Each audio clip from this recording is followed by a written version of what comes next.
In the quiet American town of Millstone, Ohio, nothing ever seemed to change. The streets were clean, the people familiar, and serious crime was something residents only saw on national news channels. That sense of safety shattered on a cold November morning. At 6:14 a.m., police cars lined Alder Street.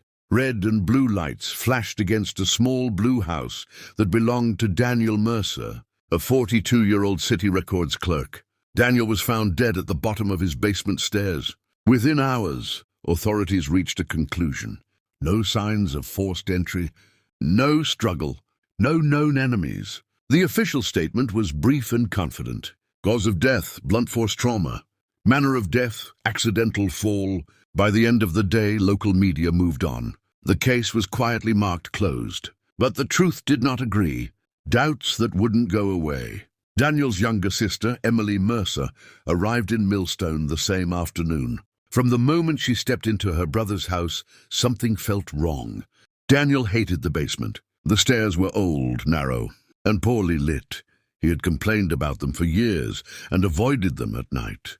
Yet the police claimed he fell sometime after midnight while carrying a box of work files. Emily knew that made no sense. Daniel was careful, almost obsessive about routine. He never brought work files home late at night. Even stranger, his laptop and external hard drive were missing.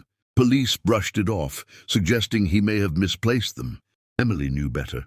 2 days before his death, Daniel had sent her a message she couldn't forget. If anything happens to me, check the old zoning files. Don't trust the summary reports. When Emily showed this message to investigators, they dismissed it as stress or paranoia. Within a week, the department officially closed the case. Emily refused to let it end there. What Daniel discovered, using her brother's city login credentials, something Daniel had once shared with her, Emily accessed the digital records he had been working on.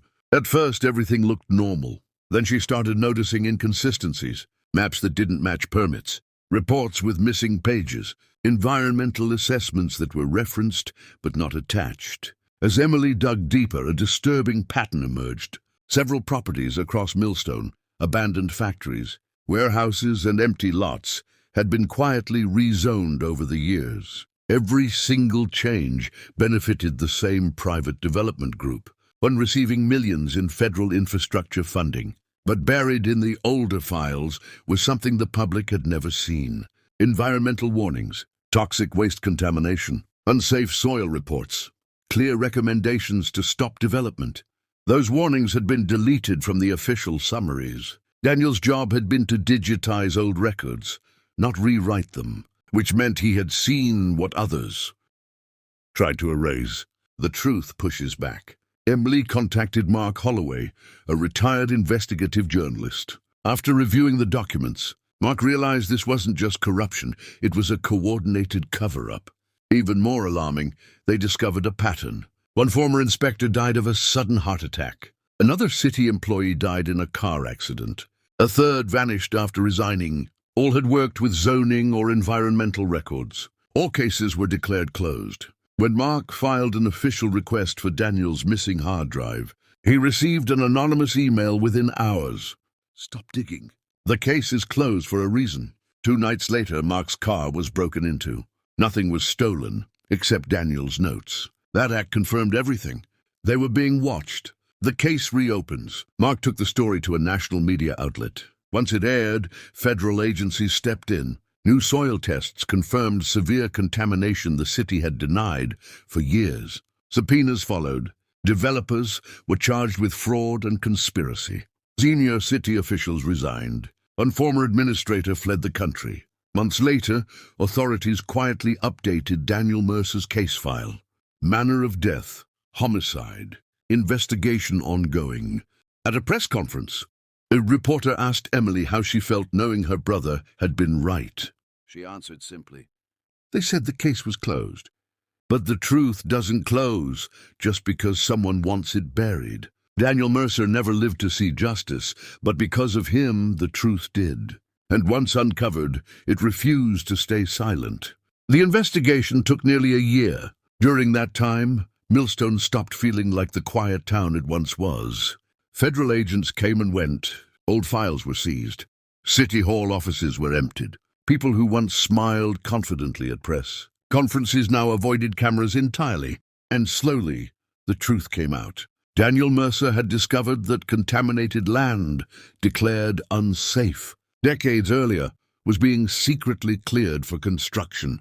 The cleanup funds meant to make the land safe had never been used. Instead, records were altered, dates were changed, and warning reports were quietly removed. Daniel had tried to report it internally. Emails showed he had contacted supervisors. Meeting requests had been ignored. One message, sent just 3 days before his death, ended with a chilling line. "If this is not addressed, people could get sick. I won't be responsible for staying silent." That was when the pressure began. Phone records revealed Daniel received multiple late-night calls from an unlisted number. Security footage from a nearby gas station showed a dark vehicle parked outside his home the night he died. Footage police had never mentioned. The medical examiner under federal review admitted the original autopsy had been rushed. Daniel's injuries were not consistent with a fall. He had been struck first. Someone had wanted the files. Someone had wanted silence. Justice at last. 18 months after Daniel's death, indictments were announced. A senior city official was charged with obstruction of justice. 2 developers received long federal sentences. A former zoning supervisor pleaded guilty in exchange for testimony. The official conclusion was devastating, but honest. Daniel Mercer was killed because he knew too much and refused to stay quiet. Emily attended the final court hearing alone. She sat in the back, holding her brother's old notebook, the one investigators found hidden behind a wall panel in the basement. Exactly where Daniel had written he would hide it just in case. Outside the courthouse, a reporter asked her one last question. "Do you feel closure now?" Emily paused. "Closure," she repeated softly. "My brother didn't die by accident. He died telling the truth. That matters more than closure. The story that wouldn't stay buried." Today, a small plaque hangs inside Millstone City Hall. In memory of Daniel Mercer, public servant, truth teller. His integrity changed this city. Most people pass it without stopping, but those who know the story understand something important. This case was once declared closed. The paperwork said it was finished. The headlines faded. But the truth doesn't disappear just because someone stamps a file and locks it away. Sometimes the truth waits, and when it comes back, it changes everything.